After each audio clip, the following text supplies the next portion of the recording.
Olá, seja bem-vindo para mais uma aula aqui de Direitos Humanos. Para você que ainda não me conhece, meu nome é Carlota, eu sou professora aqui do Monster Concurso e hoje eu trouxe uma dica muito importante para o seu concurso, para você que vai fazer o concurso da Polícia Civil do Distrito Federal. Hoje nós vamos trazer um tópico falando de direitos humanos. Esse tópico ele vem sendo cobrado, vem sendo recorrente em muitas provas de concurso público e eu trouxe essa dica hoje para você, esse tema bem importante. Na aula de hoje a gente começa falando um pouquinho da diferença entre direitos humanos e direitos fundamentais e a gente passa para aquela parte histórica. Então eu estou aqui fazendo um contexto para que você consiga entender aí o que vai decorrer nas aulas. E aí, no final da nossa aula, a gente fala sobre as características dos direitos humanos, as características assim mais cobradas, mais recorrentes em prova, tá bom? Então vamos começar a trabalhar, vem comigo, vamos começar a estudar direitos humanos para a sua prova. Então olha só, pessoal, trouxe aqui para vocês a diferença entre direitos humanos e direitos fundamentais. Esse tema é muito cobrado em prova como? Geralmente os examinadores eles trazem conceitos e perguntam se é direitos humanos, se é direitos fundamentais, e aí tem muito aluno que fica na dúvida, meu Deus, o que é direitos humanos, o que é direitos fundamentais? Na verdade, a diferença entre direitos humanos e direitos fundamentais está na sua ordem de aplicação, na sua esfera de aplicação. Então, por exemplo, quando eu falo em direitos humanos, eu falo daqueles direitos que são aplicados na órbita internacional. Então, direitos humanos, você sempre vai lembrar que são direitos positivados em determinado ordenamento jurídico e que vai ser aplicado fora dos limites territoriais, por exemplo, do Brasil. Quando, por sua vez, eu falo em direitos fundamentais, eu falo daqueles direitos que estão também positivados dentro de um ordenamento jurídico, dentro de um contexto, seja de um tratado, seja aí de uma convenção, mas que vão ser aplicados internamente, ou seja, vão ser aplicados dentro dos limites territoriais de determinado país. E aqui, quando a gente fala em direitos humanos, a gente não usa muito a expressão país, né? A gente fala estados. Então, quando falar em estados, eu estou falando aqui na aula de direitos humanos de países, tá bom? Então, olha só, o primeiro conceito que eu trouxe aí para que você marque aí no seu caderno, coloque esse conceito aí no seu caderno. Trouxe para vocês que os direitos humanos são direitos protegidos pela ordem internacional contra as violações e arbitrariedades que um Estado possa cometer às pessoas sujeitas à sua jurisdição. Então, o que isso quer dizer? Quer dizer que os direitos humanos são direitos codificados, são direitos aí que vêm em um tratado, em uma convenção, em um acordo celebrado entre estados internacionais, entre países, né? E que vão ter aplicabilidade na ordem internacional. Então, para que você consiga lembrar na hora da prova, já pega a sua prova de direitos humanos e coloca lá, direitos humanos internacional. Que aí você vai lembrar que a aplicabilidade dos direitos humanos é fora aí dos limites territoriais do Brasil, por exemplo. E aí, os direitos fundamentais são afetos à proteção interna dos direitos dos cidadãos, os quais se encontram positivados nos textos constitucionais contemporâneos. Então perceba que, por exemplo, os direitos humanos, nós temos eles positivados, por exemplo, na Declaração Universal dos Direitos Humanos, né? É uma declaração que é aplicada na forma internacional. Por suas vezes, os direitos fundamentais são os direitos aqui aplicados dentro do nosso contexto, do nosso ordenamento jurídico, mas aplicado dentro da esfera dos limites territoriais do Brasil, da República Federativa do Brasil. E aí um exemplo onde a gente encontra vários direitos fundamentais positivados é a Constituição Federal de 1988. Então, se você pegar lá o artigo 5º da Constituição, nós temos vários direitos fundamentais que são aplicados aonde? Na esfera interna do Brasil. Nós temos lá no artigo 6º os direitos sociais também são direitos fundamentais. Lá no artigo 225, que trata da educação, que trata da saúde, também são direitos fundamentais. Então, perceba que a Constituição, ela tem todo um arcabouço de normas que vão proteger os direitos fundamentais, que vão garantir ao indivíduo a melhor condição aí de ter os seus direitos fundamentais protegidos. Então, se cair na sua prova o que são direitos fundamentais ou o que são direitos humanos, você já sabe. Os direitos fundamentais têm aplicabilidade na ordem interna do país, né? Dentro do país. Os direitos humanos fora do país, externo, internacional. Então, essa é a primeira dica para você anotar aí no seu caderno, para você não esquecer. Com esses dois conceitos aqui, você já acerta, assim, 20% da sua prova, tá bom? Deixa eu apagar aqui para que a gente possa, então, continuar a nossa aula. Então, falei desse conceito, é o primeiro tópico, deixa eu pegar aqui o pincel que caiu. Falei, então, desse primeiro tópico aqui, que são os direitos humanos e os direitos fundamentais. E aí a gente passa, então, para a chamada afirmação histórica dos direitos humanos. Quando eu falo em afirmação histórica, o que significa essa chamada afirmação histórica? A afirmação histórica significa que os direitos humanos, eles não são parados, digamos assim, no tempo. Eles sofreram um processo de transformação ao longo de muitos anos. Então, quando hoje nós temos, por exemplo, o direito à vida, o direito de ir e vir, o direito de não ser preso arbitrariamente, nós temos o quê? A transformação, a evolução histórica desses direitos humanos para que possamos hoje ter essas garantias. Então, não foi algo que aconteceu, a gente brinca, né, de um dia para o outro, da noite para o dia, não. Só foi um processo histórico. E aí, quando a gente tratar das características dos direitos humanos, a gente vai ver que uma das características é a chamada historicidade. Por quê? Porque os direitos humanos, eles sofreram um processo lento de transformação, tá? Então, olha só. No seu edital tem um tópico que fala dessa afirmação histórica dos direitos humanos. Então, o que significa essa afirmação histórica? Coloquei aqui para vocês o seguinte: quando eu falo em afirmação histórica dos direitos humanos, o candidato, né, você que está se preparando aí para o concurso público, você que está aí estudando, maratonando nos seus estudos, você deve levar em consideração que a doutrina chama de gerações, dimensões ou família de direitos humanos. O que é isso aqui, pessoal?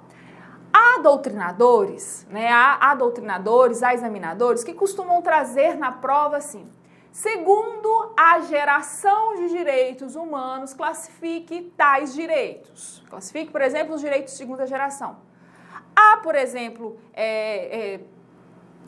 examinadores que falam, segundo as dimensões dos direitos humanos, segundo as famílias de direitos humanos, e aí muitas vezes o aluno fica na dúvida: meu Deus, será que é geração, será que é família? E é a mesma coisa, pessoal. Então, se vier na sua prova escrito gerações, famílias ou dimensões de direitos humanos, tá corretíssimo, tá certo, quer dizer a mesma coisa, esse processo de transformação que os direitos humanos passaram aí por longos anos, tá? Por longos séculos, digamos assim. Então, lembra sempre disso. Coloque aí no seu caderno assim, olha, afirmação histórica ou evolução dos direitos humanos, você coloca igual gerações, dimensões ou famílias de direitos humanos, tá? E aqui faltou um tio. E aí eu coloquei aqui para vocês ainda a classificação dos direitos humanos. Traduz como ocorreu a sua aplicação e evolução desses direitos ao longo do tempo. Foi o que eu falei com vocês. Os direitos humanos, eles não surgiram assim rapidamente. Foi um processo lento, um processo assim de grandes transformações para termos hoje todas essas gerações que nós estudamos aqui nos direitos humanos. E aí reflete assim uma análise histórica da evolução e suas complementariedades. Quero que você lembre disso aqui, olha, que eu vou falar com você. Os direitos humanos, outra característica é a complementariedade.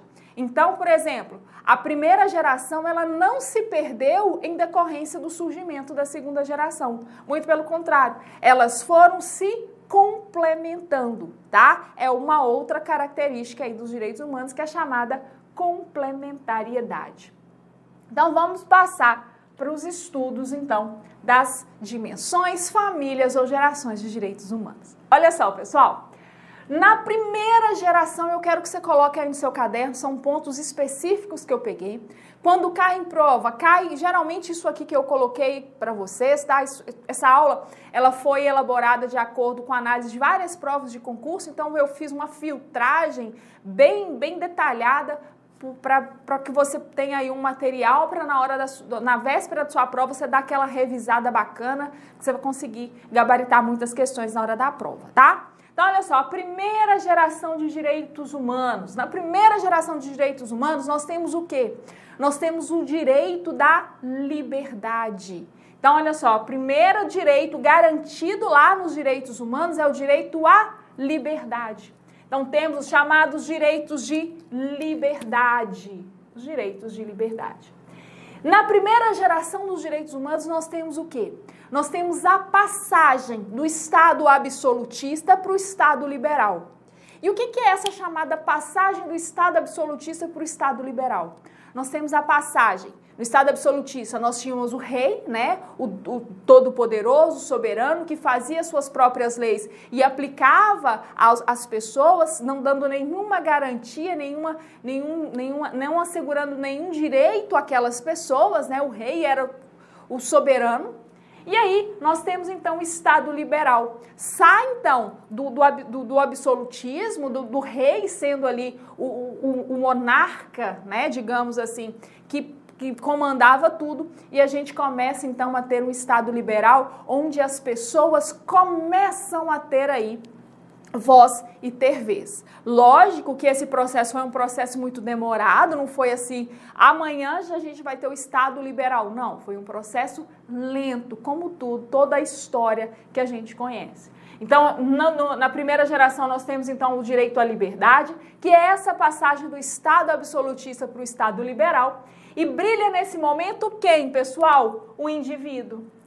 O indivíduo, a pessoa, né? Os cidadãos ali começam, então, a ter vez, a ter voz. E que solicita, então, o Estado para se abster, para deixar de atuar. Então, o indivíduo vira para o Estado e fala, olha, Estado, aqui, deixa eu contar uma coisa. A partir de agora, nós é que queremos ter vez.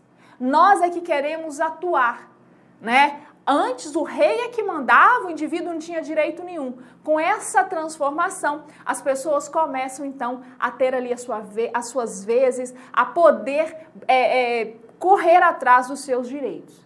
E aí, temos, então, o chamado não fazer estatal. Então, o Estado, ele se abstém, ele deixa, então, de atuar, e o indivíduo, ele começa a atuar, a ter mais vez na sociedade. São as liberdades negativas, que buscam alcançar a igualdade formal. Quando eu falo em igualdade formal, coloque isso aí no seu caderno, eu estou falando da igualdade perante a lei, tá? Então, o indivíduo, ele começa a buscar, então, aquela igualdade perante a lei. Imagina comigo, todos são iguais perante a lei. Eu tenho aqui a igualdade formal, a igualdade perante a lei. Então, guarda isso aí no seu caderno, na sua cabeça também, não só no seu caderno, no seu material. Coloque aí que o Estado da primeira geração é o chamado não fazer estatal, aquelas liberdades negativas, onde o indivíduo buscava a igualdade formal, a igualdade perante a lei. E aí, com o surgimento, então, dessa liberdade dos indivíduos ali tendo vez, né, e o Estado deixando de atuar, de abster-se, ele se abstém de determinados atos, os indivíduos, então, começam a ter garantia de certos direitos. E aí os indivíduos começam, então, a ter direitos à vida, à nacionalidade e o voto. São alguns, né, de vários outros direitos que foram aí alcançados no decorrer dessa passagem do absolutismo para o Estado liberal.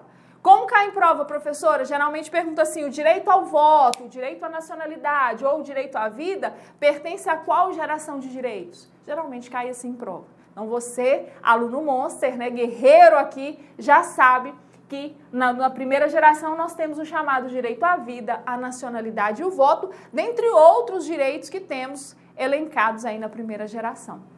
E quais são os documentos importantes desse período? Aí nós temos vários documentos importantes, isso aqui você tem que saber, porque isso aqui é cobrado em prova, esses documentos da primeira geração, segunda e terceira, e quarta e assim por diante. Isso aqui é muito cobrado em prova. Olha só, na Inglaterra nós temos o documento chamado Bill of Rights. O Bill of Rights é um documento, né, que assegurou, então, lá na Inglaterra, esses direitos de primeira geração. Começou, então, a introduzir esses direitos de primeira geração.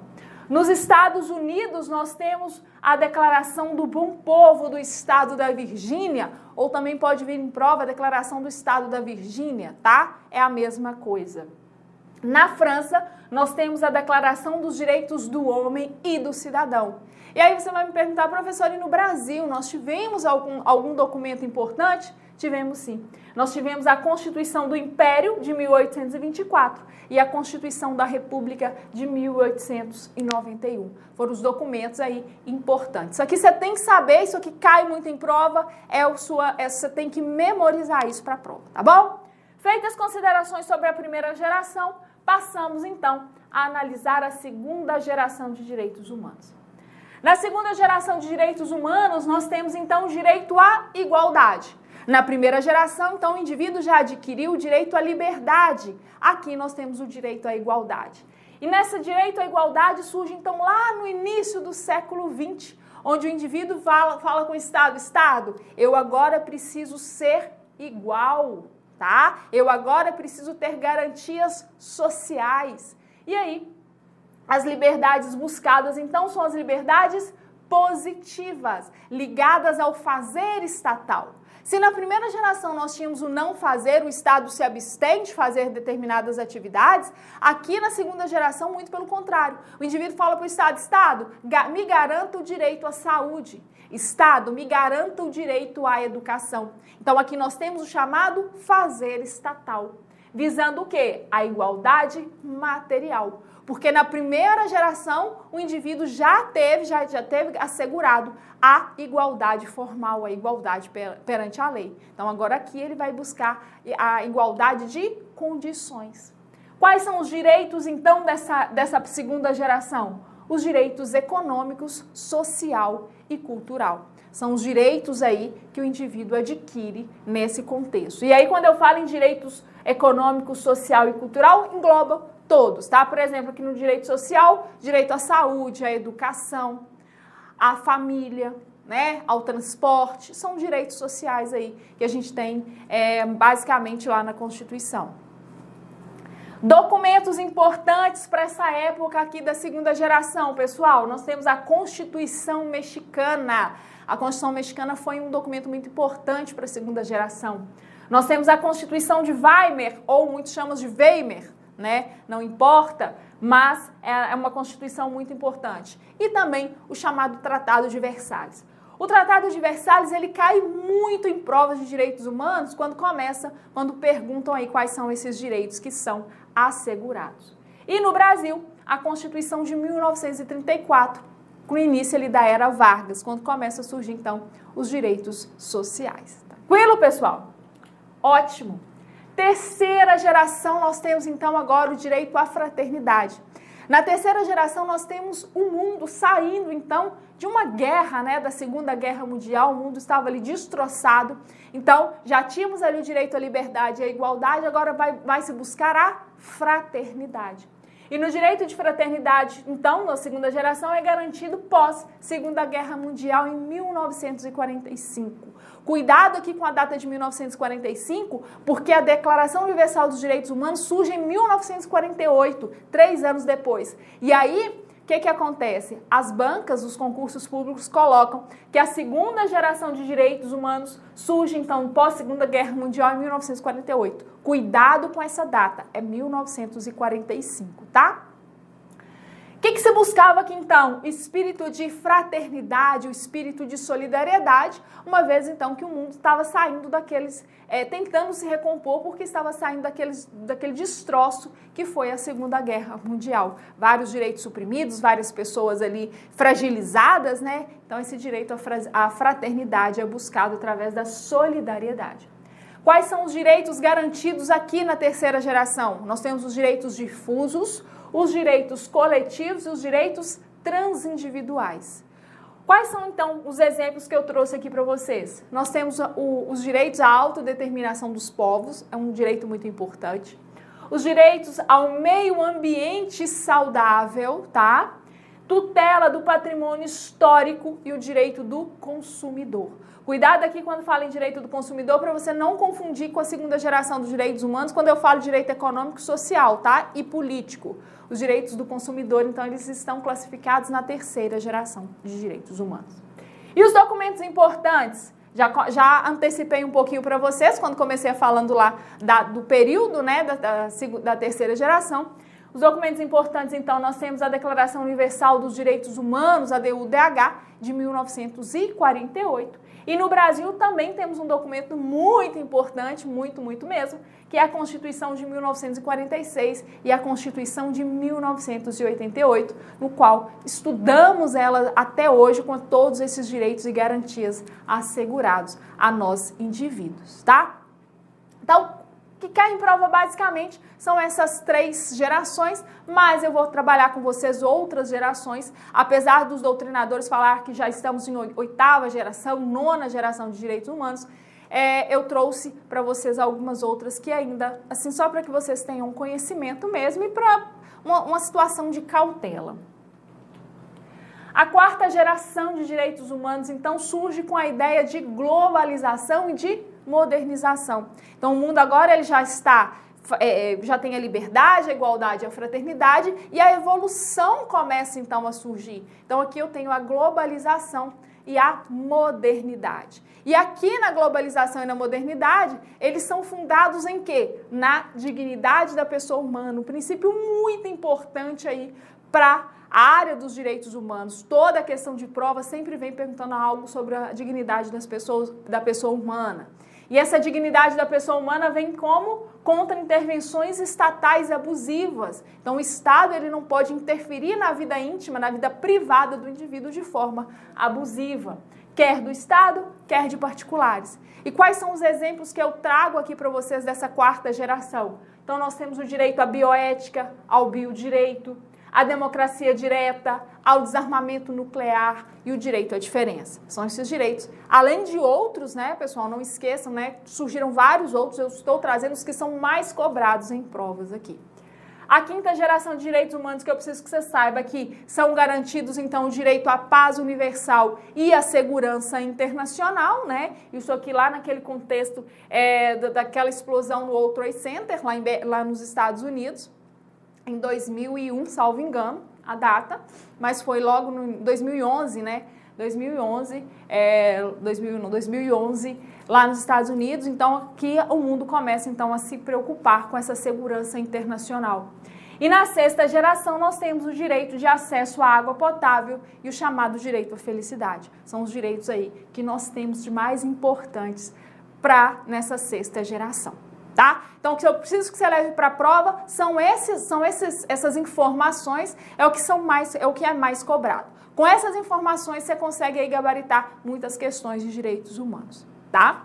Feitas essas considerações, então, eu passo então a tratar com vocês um pouquinho das chamadas características dos direitos humanos. Pessoal, as características dos direitos humanos, se você pegar uma doutrina, um material todo completo, tem várias características. Eu peguei as características que caem mais em provas, mais recorrentes em provas, tá? Então, eu começo, então, a falar do direito à relatividade, a característica, né, da relatividade ou da limitabilidade. Nós sabemos que os direitos humanos e os direitos fundamentais, eles não são absolutos. Eles podem ser relativos. Então, se vier na sua prova falando que os direitos humanos são relativos, está correto. No entanto, nós temos 2 exceções que falam que os direitos humanos são absolutos, não podem ser relativizados de forma alguma. Quais são esses direitos, então? Eu tenho o direito à vedação à tortura e à vedação absoluta à escravidão ou ao tráfico de escravos ou tráfico de pessoas. Então, via de regra, os direitos humanos são relativos, têm essa limitabilidade. A segunda característica importante é a característica da universalidade. Quando eu falo na característica da universalidade, pensa comigo, os direitos humanos são universais, são para todos. Então, os direitos humanos são oponíveis a todas as pessoas, né? Independentemente de quaisquer condições. Aonde você estiver, qualquer lugar desse mundo que você estiver assistindo a minha aula, você tem aí a garantia dos direitos humanos. Por quê? Por causa dessa característica aqui da universalidade, tá? Próxima característica é a característica da complementariedade. Aí eu já trabalhei isso um pouquinho com vocês quando eu falei das gerações de direitos humanos. As gerações, elas não se perderam ao longo do tempo, muito pelo contrário, elas foram se complementando. As gerações se complementam. É a característica da complementariedade. Outra característica também que trabalhei é a historicidade. Os direitos humanos são frutos aí de um processo histórico, dessa transformação social. Então, tem aí a característica da historicidade. Próxima característica, a característica da inexaurabilidade. Os direitos humanos, pessoal, quando eu falo dessa inexaurabilidade, são inexauríveis, são inesgotáveis. Sempre haverá novos direitos a serem pensados e a serem tutelados. Então, sempre direitos humanos vão surgindo sempre aí, como garantia para o indivíduo. E a essencialidade, né? Os direitos humanos são essenciais, são básicos, são fundamentais, são indispensáveis aí para uma vida com qualidade, para uma vida tranquila dos seres humanos, né? Dos indivíduos aí que pertencem à sociedade. Próxima característica, aí os direitos humanos são indisponíveis ou inalienáveis, não tem como você vender os seus direitos humanos, eles não têm conteúdo econômico, não têm valor econômico, você não pode, por exemplo, vender a sua vida, você não pode vender um órgão seu, por quê? Porque esses direitos humanos são indisponíveis. Próxima característica, a característica da irrenunciabilidade, que em regra os direitos humanos, os direitos fundamentais, eles são irrenunciáveis. No entanto, a gente tem algumas exceções aí que permitem que esses direitos humanos sejam renunciados, porém por determinado tempo, por tempo certo, por prazo certo, desde que não fira a dignidade da pessoa humana. Então, por exemplo, quando a gente vê os reality shows, né, a Fazenda, o Big Brother Brasil, antigamente tínhamos a Casa dos Artistas, outros programas aí que mostram o dia a dia, né, 24 horas da pessoa, a intimidade da pessoa 24 horas, nós temos ali a renúncia desses direitos fundamentais, desde que não fira a dignidade da pessoa humana. E a imprescritibilidade. Os direitos humanos, pessoal, eles não se perdem no decorrer do tempo. Se você não utiliza aquele direito que está sendo garantido a você, ele não vai se perder. Por quê? Porque ele é imprescritível, tá? Então essas são algumas características que eu trago aqui para você, para a sua prova. Eu espero que eu tenha te ajudado. A gente se encontra muito em breve com outras informações sobre direitos humanos, sempre buscando a sua preparação. Um grande abraço, bons estudos, contem sempre comigo, contem sempre com a equipe Monster. Tchau, tchau!